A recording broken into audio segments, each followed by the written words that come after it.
Bismillahirrahmanirrahim. Assalamualaikum warahmatullahi wabarakatuh. Alhamdulillahi rabbil alamin. Nahmaduhu wa nusalli ala rasulihil karim, amma ba'du.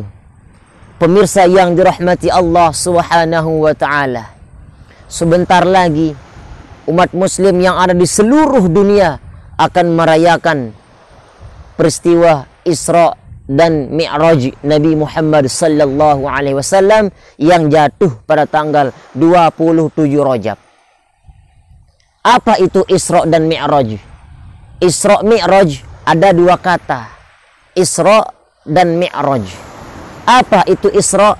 Isra adalah diperjalankannya Rasulullah oleh Allah subhanahu wa ta'ala dari Masjidil Haram yang ada di Mekah menuju ke Masjidil Aqsa yang ada di Palestina. Mana dalilnya? Dalam Al-Quran surah Al-Isra. Bismillahirrahmanirrahim. Subhanalladzi asra bi'abdihi laylan minal masjidil harami ilal masjidil aqsa alladzi barakna hawlahu linuriyahu min ayatina innahu huwas sami'ul basir.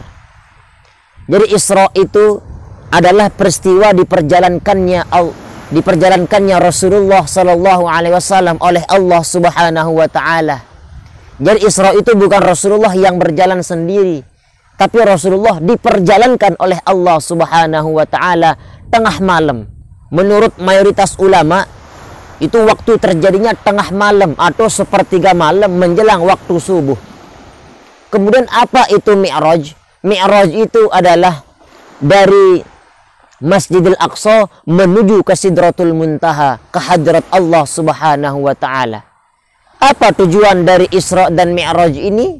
Tujuannya adalah untuk mendapatkan suatu perintah yang agung. Kalau Allah mau memberikan umat Nabi Muhammad SAW perintah zakat, Allah titipkan lewat malaikat Jibril. Ini Jibril perintah zakat berikan Muhammad. Kalau Allah memerintahkan umat Nabi Muhammad SAW untuk puasa, Allah titipkan lewat malaikat Jibril. Allah mau menyuruh umat Nabi untuk bersedekah, Allah titipkan lewat malaikat Jibril. Allah kalau menyuruh umat Nabi Muhammad untuk berhaji, Allah juga titipkan lewat malaikat Jibril. Tapi ketika perintah sholat, awas Jibril, minggir, kamu nggak akan kuat Jibril.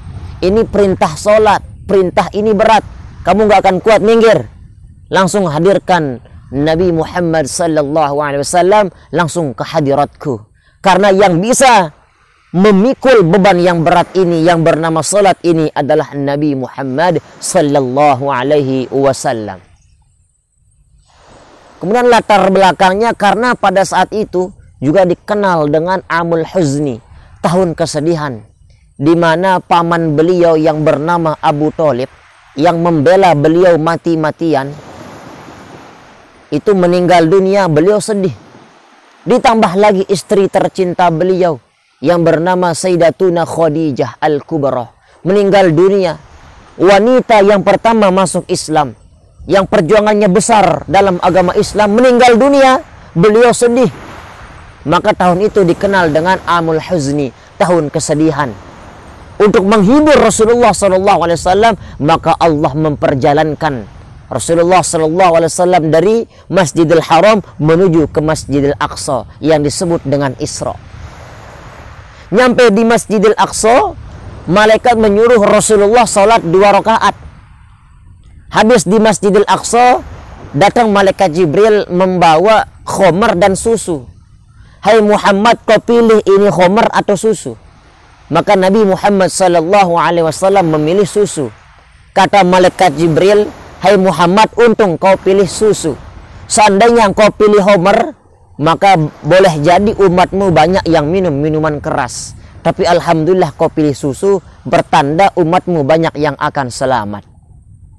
Kemudian Rasulullah SAW dari Masjidil Aqsa menuju ke Sidratul Muntaha. Kenapa harus lewat Masjidil Aqsa, tidak langsung dari Masjidil Haram? Menurut ulama dalam tafsirnya, bahwa pintu langit itu berpapasan dengan Masjidil Aqsa. itu menuju ke Sidratul Muntaha. Nyampainya di Sidratul Muntaha, itu datang jin ifrit laknatullah alaih. Datang untuk apa? Untuk membawa api untuk mau melempar Nabi Muhammad sallallahu alaihi wasallam dengan apinya. Tapi kuasa Allah, maka ifrit tadi dia yang terbakar dengan apinya sendiri. Rasulullah sallallahu alaihi wasallam ditemani oleh malaikat Jibril menuju ke Sidratul Muntaha. Di mana Sidratul Muntaha? Wallahu alam. Tempatnya adalah tempat yang paling tinggi. Tempatnya adalah tempat yang paling mulia.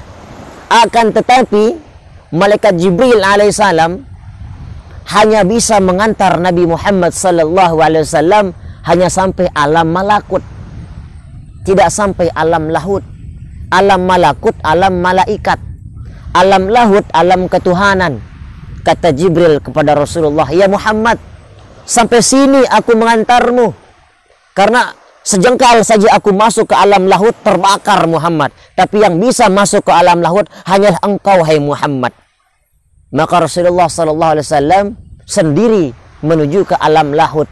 Untuk apa? Untuk berjumpa dengan Allah Subhanahu wa Ta'ala. Sesampainya Nabiullah Muhammad sallallahu alaihi wasallam ke hadirat Allah Subhanahu wa Ta'ala, maka Nabiullah Muhammad sallallahu alaihi wasallam memberikan salam. Apa salamnya? At-tahiyyatul mubarakatus salawatut thayyibatu lillah. Semua kebaikan, semua kesejahteraan hanyalah milik Allah. Kemudian disambut oleh Allah Subhanahu wa Ta'ala, "Assalamu alayka ayyuhan nabiyyu." Selamat juga, salam sejahtera atasmu hai Nabi. Maka Rasulullah juga membalas, "Assalamu alayna wa ala ibadillahi salihin." Bukan hanya kepadaku, tapi kepada hamba-hambamu yang soleh, hamba-hambamu yang bertakwa. Allah membalas lagi, "Asyhadu alla." Rasulullah SAW kemudian menjawab, "Asyhadu an la ilaha illallah." Aku bersaksi tidak ada Tuhan selain Allah. Dijawab oleh Allah Subhanahu wa Ta'ala, "Wa asyhadu anna Muhammadar Rasulullah." Aku juga bersaksi bahwa engkau Muhammad adalah utusan aku. Dan ucapan antara Nabi Muhammad SAW dengan Allah Subhanahu wa Ta'ala ini diabadikan dalam bacaan salat kita, yaitu pada tahiyat. Begitu disebut dalam kitab Kashifatus Saja fi Syarhi Matni Safinatin Najah, karya Syekh Muhammad Nawawi Al-Bantani. Kemudian sesampainya di Sidratul Muntaha, maka Allah Subhanahu wa Ta'ala memberikan perintah salat.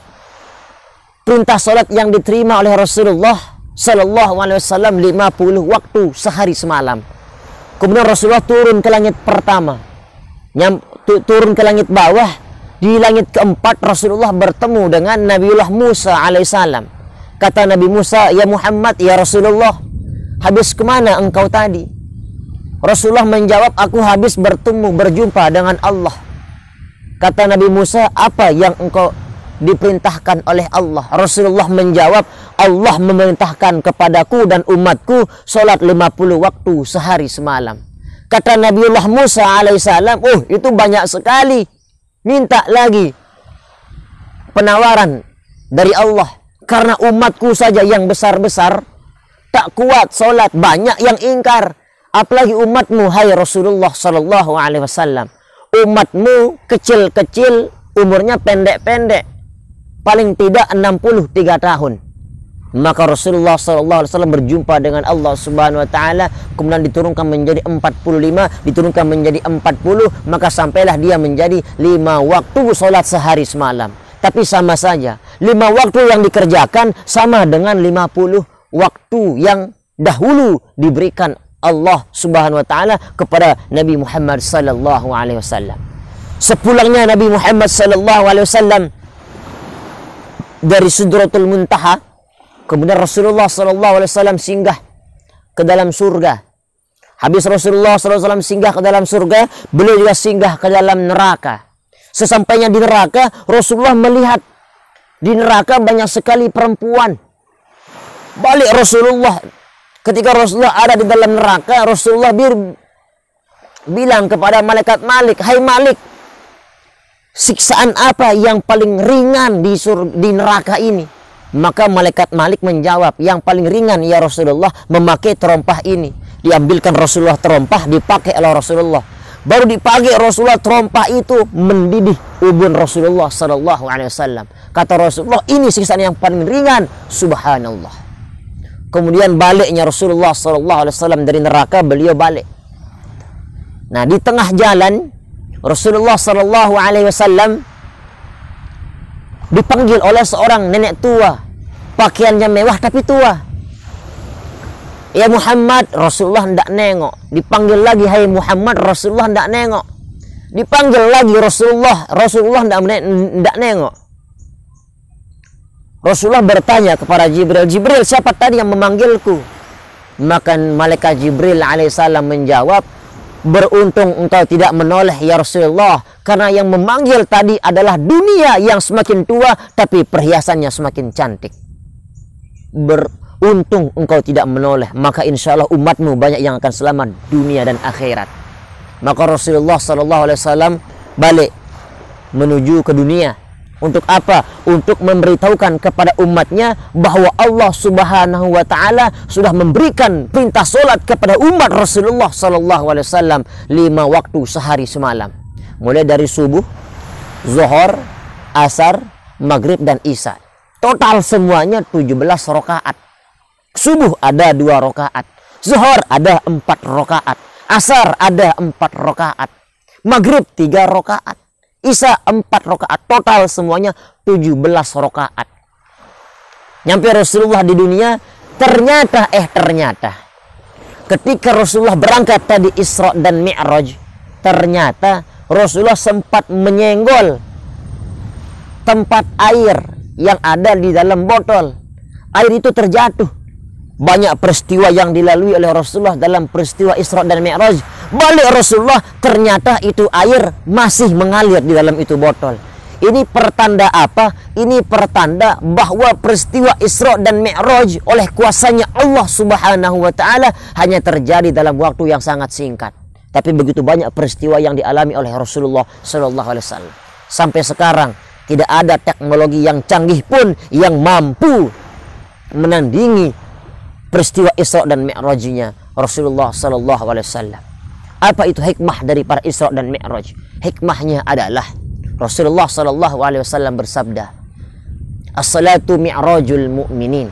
Salat itu adalah mi'rajnya kita orang-orang mukmin. Makanya dalam ilmu tafsir, ayat yang tadi yang saya baca, Subhanalladzi asra bi'abdihi, Maha suci Allah yang telah memperjalankan hambanya. Mengapa dalam ayat ini tidak memakai memperjalankan Muhammad, tapi memperjalankan hambanya? Menurut ilmu tafsir, karena siapapun boleh melakukan Isra dan Mi'raj.